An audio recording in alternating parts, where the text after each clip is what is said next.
Bonjour, aujourd'hui j'aimerais parler de l'horaire du travail. Comme vous le savez, lorsque on commence un emploi, il y vient avec ça quelques responsabilités.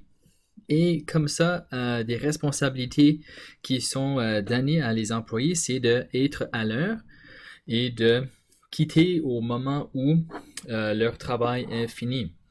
Donc généralement, on offre aux employés un horaire qui leur indique les jours et les heures à travailler. Maintenant, différents emplois nécessitent différents horaires de travail. Donc, par exemple, comme enseignant, mes journées commencent à 8h30, finissent à 3h45. D'après mes contrats, je dois être à l'école 10 minutes avant et 5 minutes après ce temps de travail. Et c'est comme ça que ma paye est déterminée. Pour d'autres emplois, donc par exemple les infirmiers ou les infirmières, suivent un horaire prédéterminé. Donc c'est un peu comme un horaire, ils appellent ça un horaire cyclique. Où il y a encore des temps de commencer, des temps à quitter. Et quand on se fait payer par heure, par exemple, on est demandé à faire ce qu'on dit un punch-in et punch-out. Et qu'est-ce que ceci veut dire? C'est essentiellement laisser savoir à ton employeur, voici le temps que je commence à travailler. Et voici le temps où j'ai arrêté de travailler. La majorité de ceci maintenant est faite de façon électronique. Mais qu'est-ce que le punch-in et punch-out? D'où ça vient, c'est qu'avant, on avait des cartes où tu mettais dans une machine qui mettait un étang pour dire voici le temps où tu as commencé, voici le temps où tu as arrêté de travailler. Donc, pour faire ceci, lorsqu'on détermine la paye, on généralement travaille à partir de les heures. Donc, juste pour faire un petit rappel ici pour vous autres. Donc, une heure est égale à 60 minutes. Donc, si je voulais convertir des minutes à des heures, par exemple, je pourrais utiliser cette règle de 3. Alors, par exemple, si je voulais savoir combien est-ce que 30 minutes représentent en heures, alors je pourrais dire encore 30 minutes, c'est combien d'heures? 1 fois 30 divisé par 60 pour avoir 0,5 heures. Et ça, c'est le rapport que je veux qu'on garde en tête lorsqu'on fait ces questions suivantes. Parce que tous vos employeurs vont utiliser le calcul d'heures et non dire 28 minutes. Alors, ils vont tout représenter ça en heures. Alors, je vais juste faire un petit exemple avant qu'on rentre là-dedans. Donc, disons que tu avais travaillé pendant 7 heures et 28 minutes.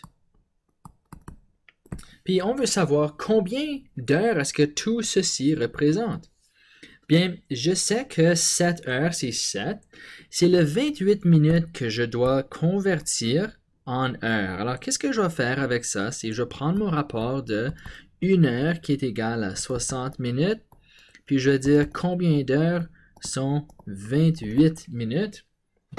Et je vais prendre ma calculatrice pour faire cette conversion et j'ai 0,47 heures. Alors, quand je fais ma règle de 3, c'est ça que j'arrive avec. Donc, qu'est-ce que ceci veut dire? Ceci veut dire que 7 heures et 28 minutes représentent 7,47 heures.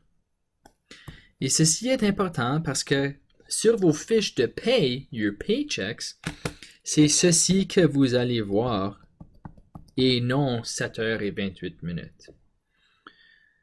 Donc, comment est-ce qu'on applique ceci dans un contexte? Bien, pour cet exemple ici, on a Gregor qui travaille comme un vitrier et on a devant nous son horaire hebdomadaire. Donc, il travaille le lundi, mardi, mercredi, jeudi, vendredi Et pour cette semaine-là, il a travaillé le samedi.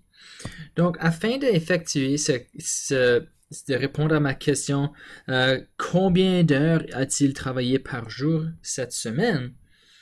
Je dois prendre ces temps ici et les convertir en heures. Donc, qu'est-ce que je veux dire par ça? C'est quand je regarde à mardi, puis je vois 8h15, je dois convertir mes 15 minutes à des heures.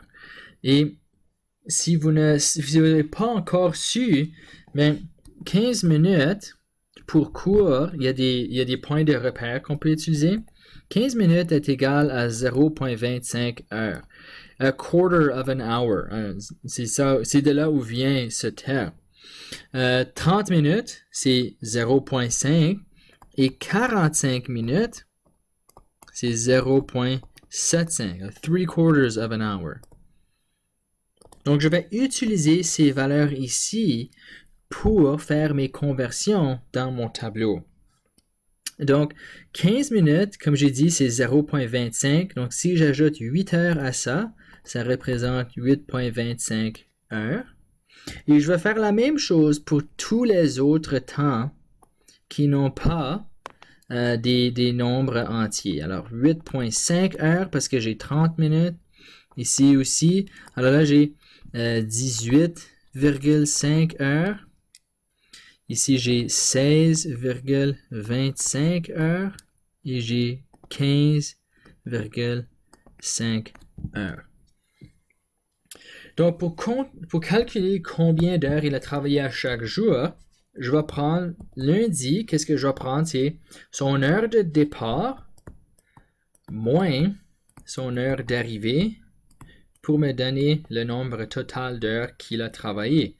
Et je vais faire ceci pour chacun des jours. Alors, on va faire 16 moins 8.25. Alors, c'est là où avoir fait cette conversion au départ est extrêmement important. Alors, j'ai 7.75 heures le mardi. Le mercredi, il a travaillé un autre. Alors, 15.5 heures moins 8 pour 7,5 heures. Le jeudi, on fait la même chose. Alors, ça, c'est 16 heures moins 8 heures. Alors, la différence ici est en train de nous donner le montant d'heures total qu'il a travaillé pour chacun de ces jours. Là, je suis rendu au vendredi. Donc, je fais mon 16.25 heures moins 9 heures.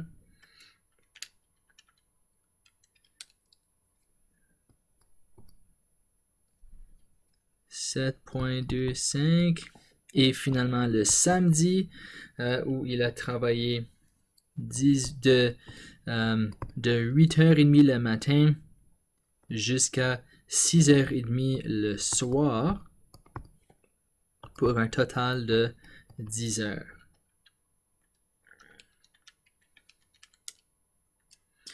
Alors, ça, c'est le montant d'heures que Gregor a travaillé à chaque jour. La question B ici, qui nous dit combien d'heures est-ce qu'il a travaillé toute la semaine. Donc, qu'est-ce que je fais ici? C'est que pour chacun des jours, j'ajoute le montant d'heures travaillées pour chaque jour.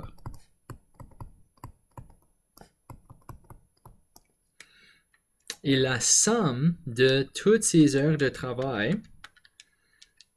vont me donner ces heures totales.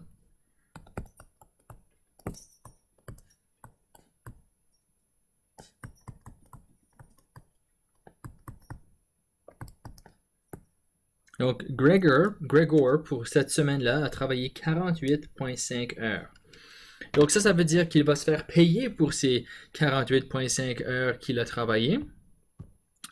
Donc, votre tâche maintenant, c'est de prendre ce tableau ci-dessous, puis je veux que vous créez un horaire de travail pour une semaine. Donc, ceci peut être juste une semaine que tu aimerais travailler. Alors, quelle sorte de semaine veux-tu avoir? Ça pourrait aussi juste représenter les heures d'école. Ça pourrait représenter des heures de travail actuelles. Alors, si vous avez déjà un emploi, vous pouvez pratiquer avec ce tableau ici à mettre votre temps d'entrée, temps de sortie et vos heures totales. Donc, si vous avez des questions par rapport à votre tâche ici, n'hésitez pas à me contacter. Mais à la fin de la journée, il y a deux choses que je veux qu'on retienne. Premièrement, c'est la règle de 3 afin de convertir des minutes à des heures pour vous aider à avoir de façon plus efficace votre horaire. La prochaine chose, c'est de mettre en application cette conversion afin de calculer les heures travaillées quotidiennement pour ensuite déterminer un plus long intervalle. Alors, merci beaucoup pour votre temps. Je vous souhaite bon succès avec votre petite tâche de créer un tableau. Merci beaucoup.